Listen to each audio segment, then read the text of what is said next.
Hello everyone, welcome to Pavitra vlogs and cookings. ఇవాల్టి video మంచి rice item తోటి వచ్చేసానండి. కొబ్బరి పాలన్నము. సో ఎలా చేసుకోవాలో చూసేద్దాం. కుక్కర్ పెట్టుకొని 1 స్పూన్ నెయ్యి వేసుకోవాలి, 2 స్పూన్స్ ఆయిల్ వేసుకోవాలి.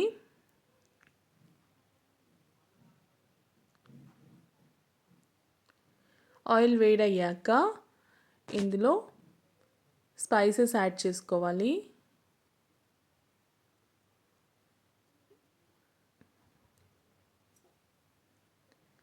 స్పైసెస్ కొంచెం ఫ్రై అయ్యాక ఆనియన్స్ యాడ్ చేసుకోవాలి.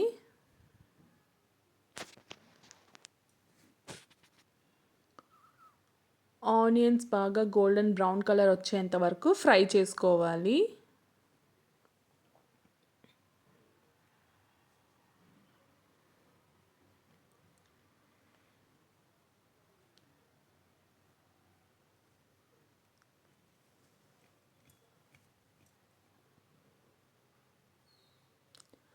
ఆనియన్స్ ఫ్రై అయ్యేలోపు ఒక మిక్సీ జార్ తీసుకొని అందులో అల్లం, ఎల్లిపాయలు,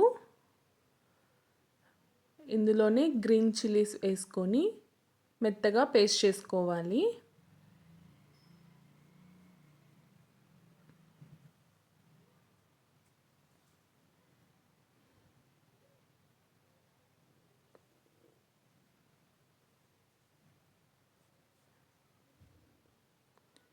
పేస్ట్ చేసుకున్న జింజర్ గార్లిక్ మిర్చి పేస్ట్ని ఇందులో యాడ్ చేసేసుకుందాం. యాడ్ చేసేసుకొని పచ్చి స్మెల్ వెళ్ళేంత వరకు మంచిగా ఫ్రై చేసుకోవాలి.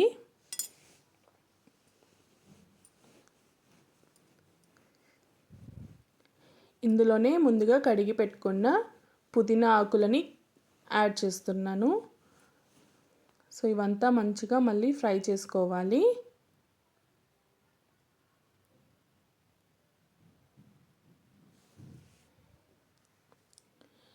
ఇది ఫ్రై అయ్యాక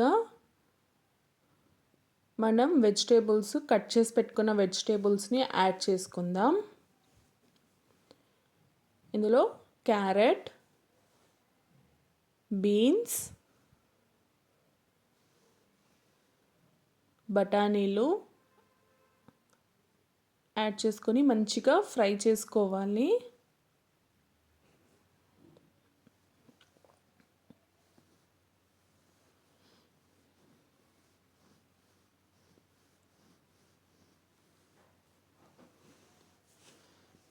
బాగా ఫ్రై చేసుకోవాలి. ఇది ఫ్రై అయ్యేలోపు ఒక మిక్సీ జార్ తీసుకొని ఒక హాఫ్ చెక్క కోకోనట్ తీసుకుంటున్నాను.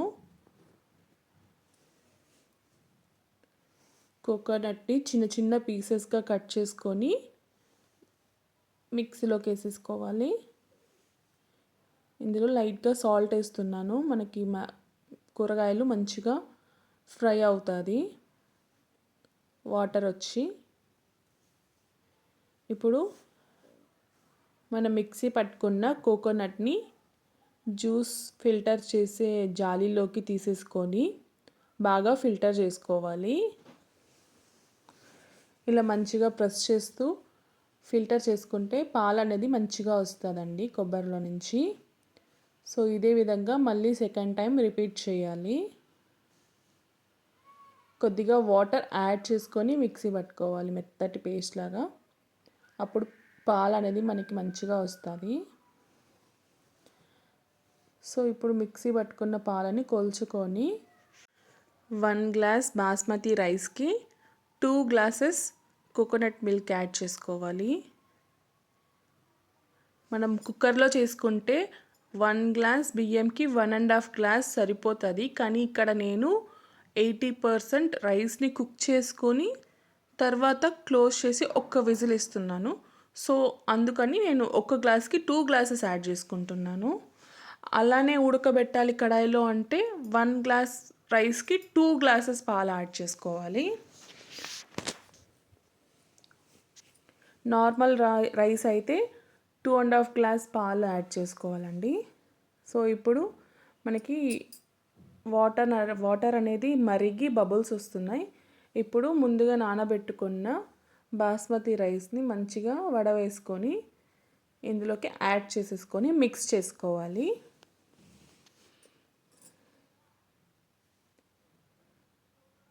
ఇప్పుడు నేను ఒక రైస్ని 80% ఉడికించుకుంటున్నాను.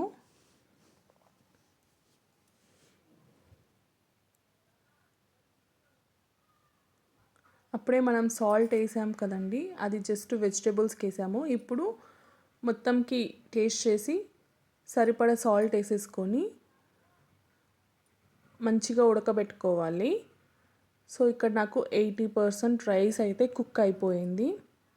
రిమైనింగ్ 20% నేను క్యాప్ క్లోజ్ చేసేసుకొని ఒక్క విజిల్ రాణించుకుంటున్నానండి.